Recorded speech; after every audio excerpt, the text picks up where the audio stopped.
안녕하세요. 한방재활의과 전문의이자 한의학 박사 은영주 원장입니다. 진료를 마치고 학회 가기 전에 시간이 남아서 자리에 섰습니다. 오늘은 이제 중풍, 뇌졸중 재활기 환자분의 한약 처방에 대해서 말씀드리려고 하는데요. 요즘 들어서 뇌졸중 환자분들이 저희 한의원에 많이 내원하세요. 환자분들이 이제 재활에 도움을 받고자 한약 처방을 받기 위해 내원하시는데요. 많은 분들이 이제 병원에서 한약 처방을 받지 말라, 한약은 위험할 수 있다, 먹지 말라 이런 얘기를 하시니까 불안해 하시면서도 몸이 너무 힘들고 또 빨리 회복을 하고 싶으시다 보니 이렇게 찾아오시는 것 같습니다. 음, 어떠한 점들이 이제 병원에서 한약을 먹지 말라고 하는지 잘 알고 있습니다.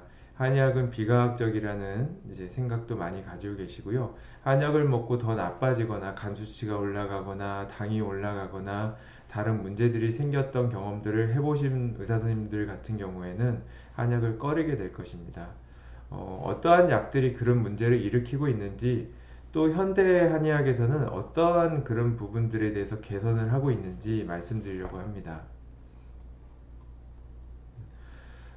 요즘 뭐 보약 많이 드시죠? 중풍 후유증 환자분들에게도 보약을 많이 처방하는데요.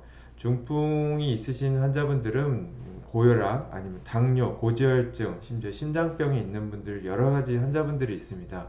그런데 보약에 대표적으로 들어가는 감초나 대추 같은 경우에는 당뇨가 있는 분들에게는 상당히 위험할 수 있습니다. 건강한 분들이 감초를 쓰고 대추를 쓸 때는 별 문제는 없는데 당뇨병이 있는 분들은 특히 뇌졸중 환자분들은 몸에 조절이 잘 안 되기 때문에 감초나 대추를 많이 안 쓰더라도 혈당이 확 올라가는 경우가 있습니다.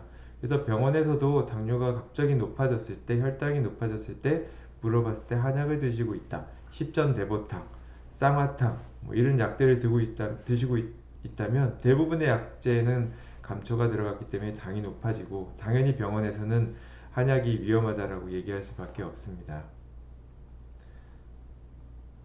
또 어혈약, 뇌졸중 환자분들 후유증 한약에는 전통적으로 보면 어혈약이 많이 들어가 있는데요. 혈액순환을 도와주는 약인데 대표적으로 동물성 약재인 지룡과 수질이 있습니다.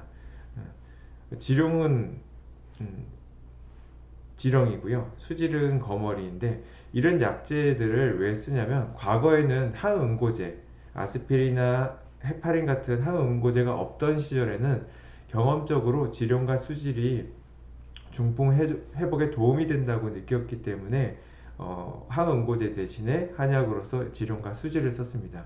하지만 현대에는 이미 환자분들이 양약 처방으로 아스피린이나 헤파린, 와파린 같은 처방을 드시는 분들이 많기 때문에 이와 같은 약재를 쓸 경우에는 혈소판이 감소된다든지 또는 출혈이 일어난다든지 그런 부작용이 생길 수 있기 때문에 병원에서도 한약에 대해서 꺼리고 있는 것입니다. 또한 항생제를 많이 쓰고 있거나 스테로이드나 여러 가지 또는 간 질환이 있거나 그러한 환자분들 같은 경우에는 부자, 반화, 강화 같은 경우를 체질에 맞지 않게 쓰거나 과량 썼을 때는 간 수치가 높아질 수 있습니다. 그래서 한약을 쓸 때 간 수치가 높아지는 것들을 보고 병원에서도 한약이 몸에 안 좋다라고 얘기할 수 있는 것입니다. 또한 이제 마왕이라는 약재도 있습니다. 대표적으로 사상 체질에서 태음인에게 많이 쓰는 약재인데요. 이는 뇌졸중 환자분들 중에서 신경과 약을 복용하시는 분들에게는 자칫 위험할 수 있습니다. 불면증이 있거나 아니면 뭐 손떨림, 흥분작용이 있는 환자분들에게 마왕을 쓴다면 오히려 증상이 더 악화될 수 있습니다. 이러한 경험들을 하셨던 의사 선생님들이라면 분명히 한약은 몸에 안 좋다, 해가 된다, 비과학적이다 라고 얘기할 수 있을 것입니다.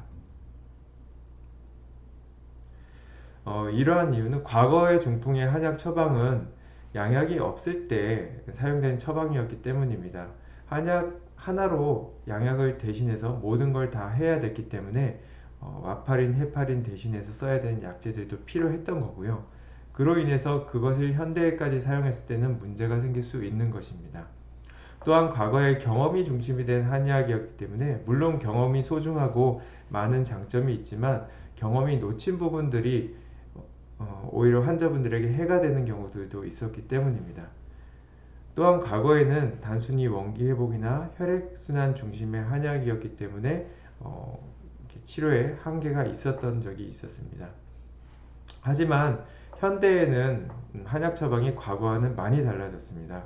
즉 양방적인 치료가 함께 되어 있는 것이 요즘 현대 의학계 중풍 치료의 중심이기 때문에 한약을 씀에 있어서도 양학과 한약을 같이 썼을 때 시너지가 나는 약들을 쓰고 오히려 해가 된다면 그 약들을 과거에 썼을지라도 지금은 과감하게 버리게 됩니다.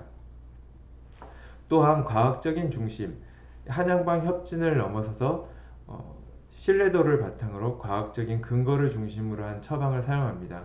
고혈압과 당뇨가 있는 환자분들에게 병행해서 처방을 했을 때 효과가 있는 약재들을 쓰는 것이고, 간 수치가 높은 환자분들에게 한약을 쓸 때 안전한지 모든 것들을 실험을 하고 근거를 바탕으로 처방하기 때문에 안전하게 처방받으실 수 있습니다.